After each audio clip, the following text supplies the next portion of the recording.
Good afternoon. Hi guys, welcome back again sa aming YouTube.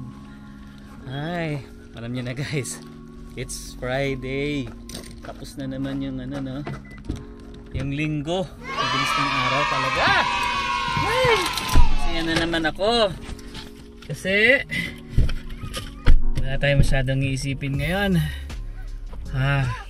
Pero may deadline ako next week, August 3. Kailangan matapos ko na yung ko. Hindi naman 75% pa lang naman. Pero kailangan ng kuhaan ng building permit. Yan. So kanina busy talaga. At medyo marami pa akong kulang. Malamang next week. Yan, sobrang busy tayo. Ay nako. Nakaraos din. So Monday na lang ulit ako mag-iisip. Ano talaga guys, mag-iisip ka talaga kasi syempre ikaw yung magde-design ng ng structural ng ng building. Ayan, so yeah, punta muna tayo sa McLeod, sa Chinook Mall. Yan, meron lang tayong gagawin ulit doon. And withdraw ulit.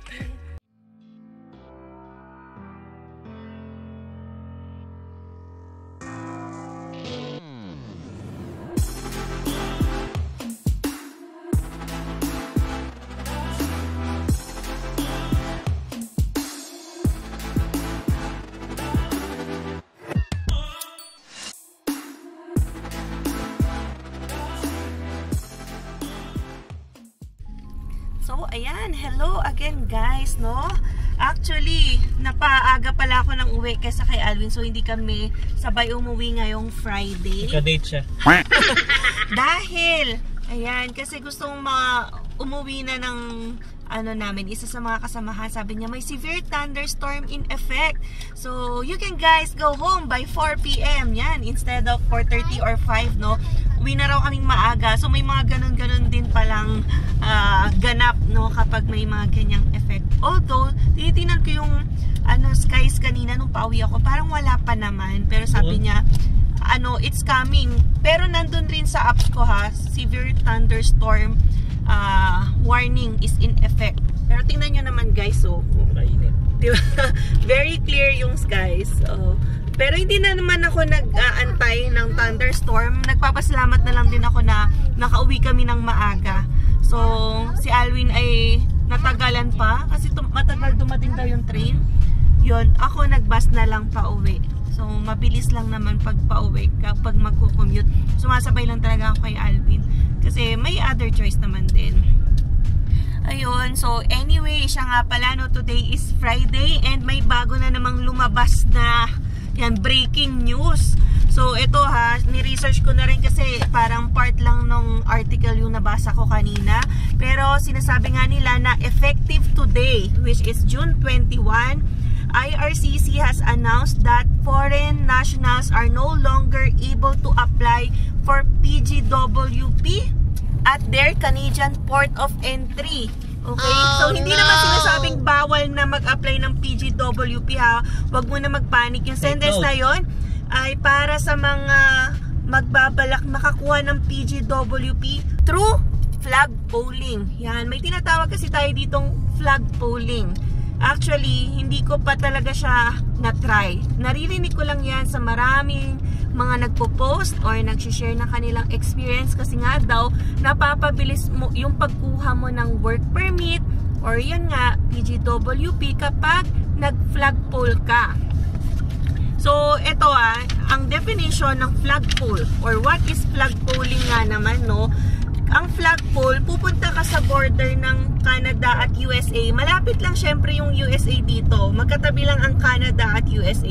Depende sa province mo. I think dito sa Alberta, ang baba natin, Montana, no? And then sa Ontario, ano ba yan? Ang baba nun ay New York? Wala. Hindi ko alam. Basta, syempre malaki din yung US, malaki din yung Canada. So, pag pababa ka, yan, meron kang pwedeng puntahan na border. And sa border na yon, pwede kang mag-flagpole or mag-process ng inyong mga permit. Although, yung very purpose talaga ng mga Canadian borders, hindi para mag-issue ng mga work permits. Add-on service lang yon, kaya lang yun nga, nang-aabuso. So bakit nga ba nagpa-flagpole yung karamihan sa ating mga kasamahan dito na international students? Kasi minsan ang processing talaga kapag nagpasa ka sa IRCC, whether online yan o by paper, it will take some months. Pwedeng 3 months, 6 months, 9 months, or even more than 1 year. Kaya yung iba, ayaw na mag-antay ng sobrang tagal. Gusto na nila makahawak ng mismong papel na makakapagpapatunay na meron na silang work permit. So kami, nagpasa na last time ng application for PGWP.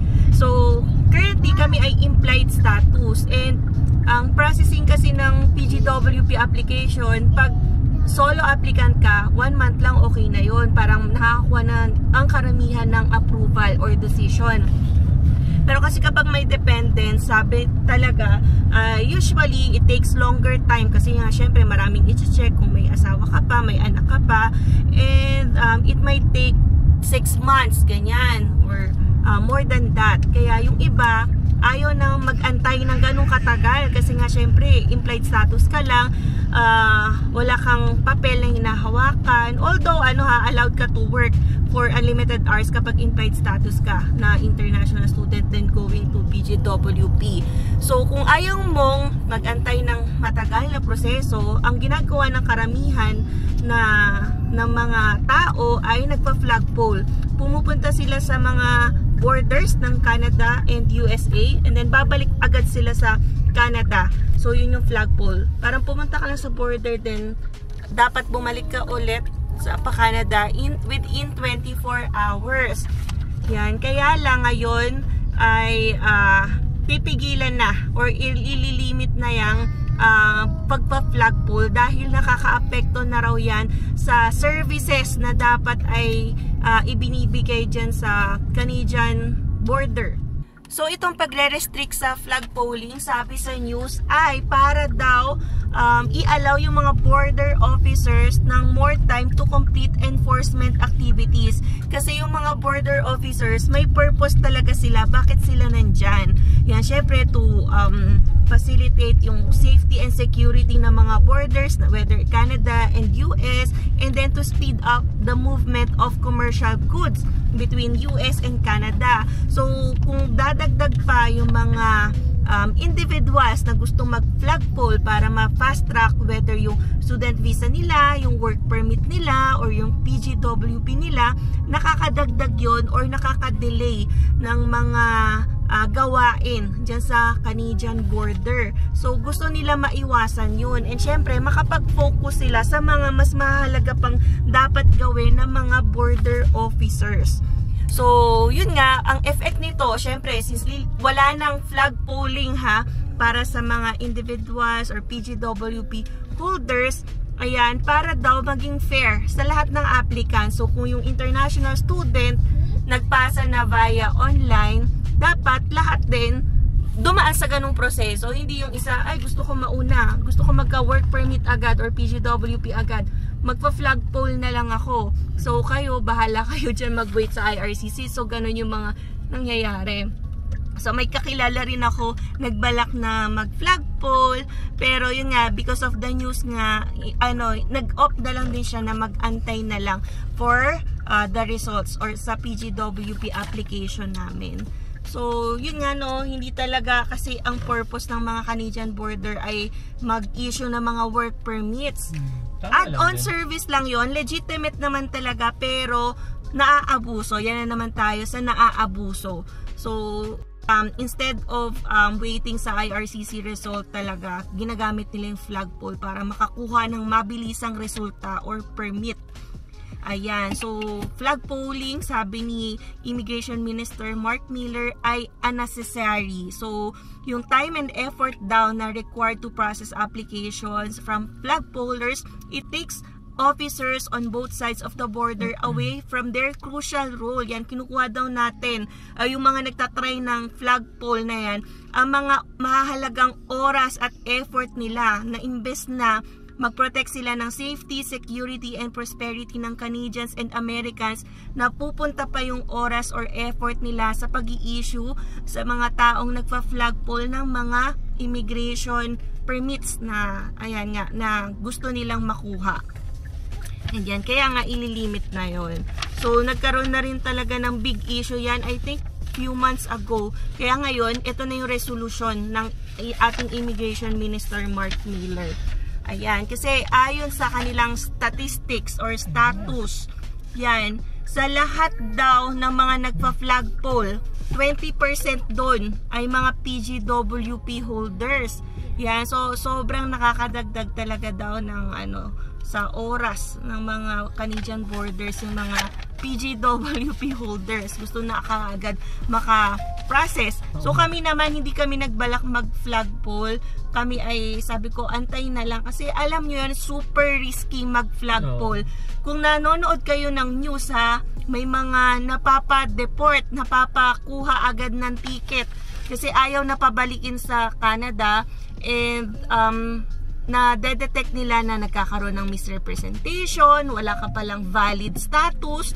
So, parang ang resulta, instead of makakuha ka ng work permit mo, madedeport ka pa. So, yun yung very risky.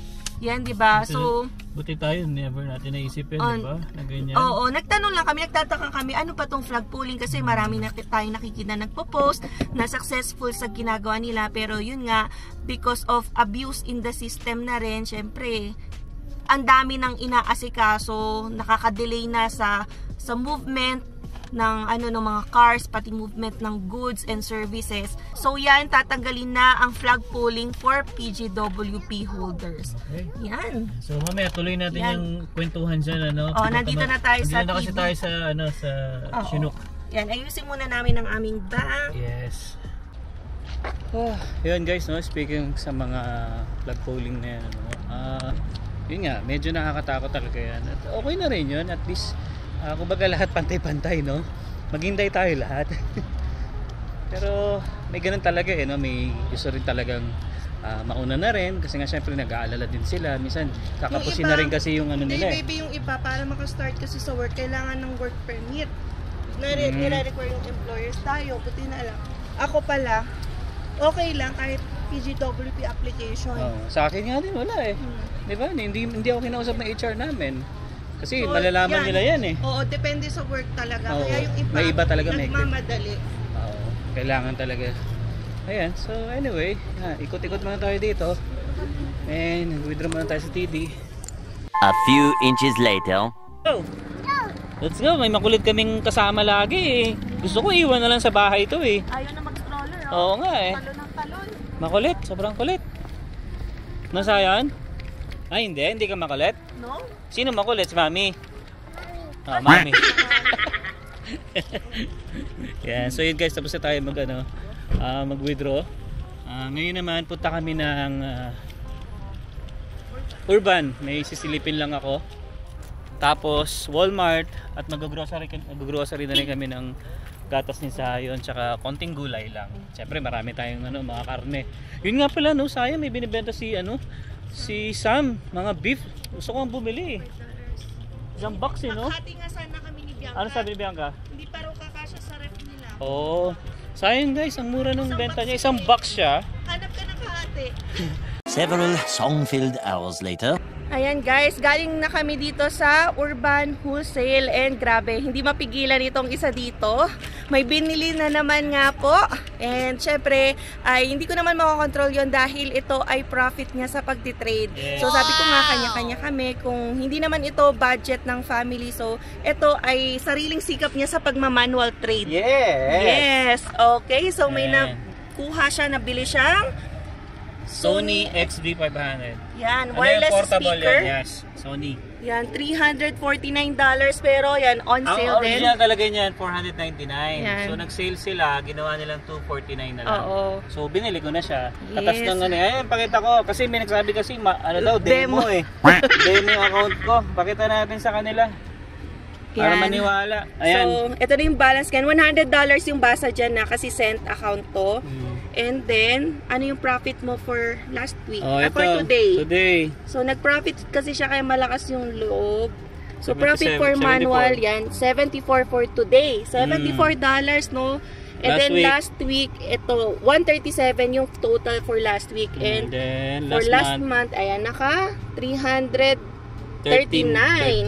Yeah, 39. Yan, so dito napunta ang kanyang profit. Yes. So, ganun kami guys. Ay, hindi pala, nakikisali ako. US pa to ha, US dollars. Nakikisali ako. Siya pala. Hindi kasi ako nagmamanual, more on copy trading ako. So, ganun siya kapag pag nakaka-gain na or profit, nilalabas na. Kasi dati, kami iniipon-ipon, tapos mamaya, pag natalo, sama-sama na pati yung gain. So, dapat ngayon, enjoy mo rin, di ba, yung nagiging profit mo. So, kahit maliit yan, kahit $5, $20, $100, ayan, dapat i-withdraw mo para ma-enjoy mo yung mga profit sa tinitrade mo. Kasi guys, sa Pilipinas kasi, hindi kami marunong maglabas. Parang more on, compounding. Kasi sabi namin, mas tataas yung gain. Hindi na sinasama lang sa So, hindi namin na-enjoy kasi nung nung natalo kami, nasama siya sa talo. So, ngayon, we will enjoy the profits kahit gaano pa siya kaliit. Yes. Alright. So, let's go! Gala mo na. Ayan, nandito na tayo sa Goodwill and grabe, may nakita si Alwin para sa sarili niya. Para kay Zion, tingnan niyo naman. Ang ganda, ang laki, no, Zion? You want that? Ang laki, slide. Buy natin. And it's just $10.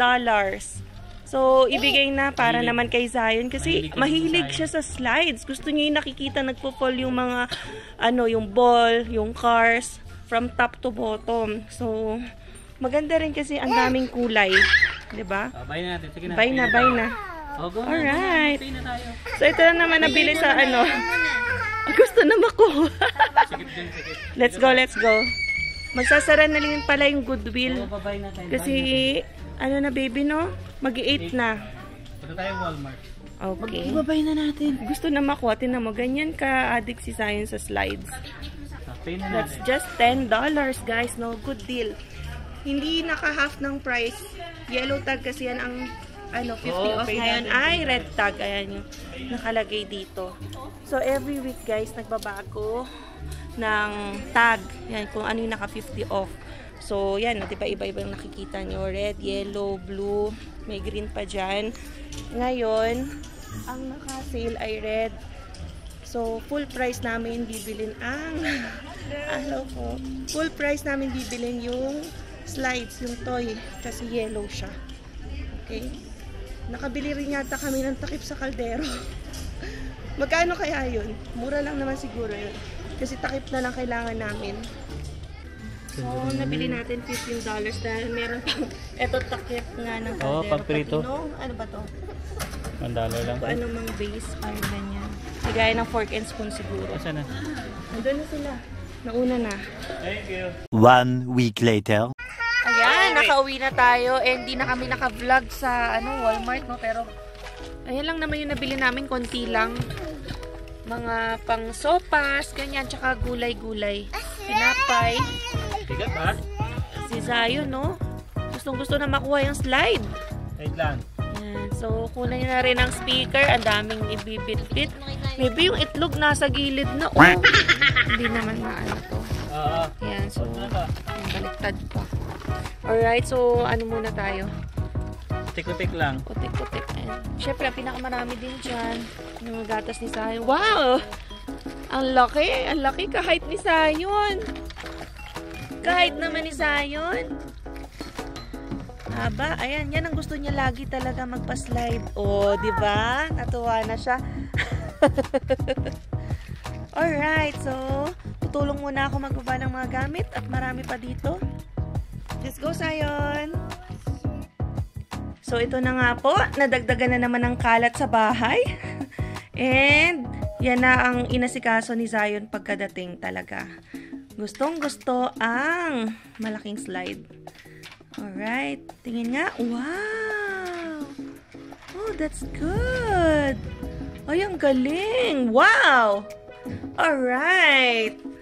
So, yun lang guys, ang ating vlog muna for today, no? Mag-aayos muna kami ng mga naipamili at itong gamit ni Zion.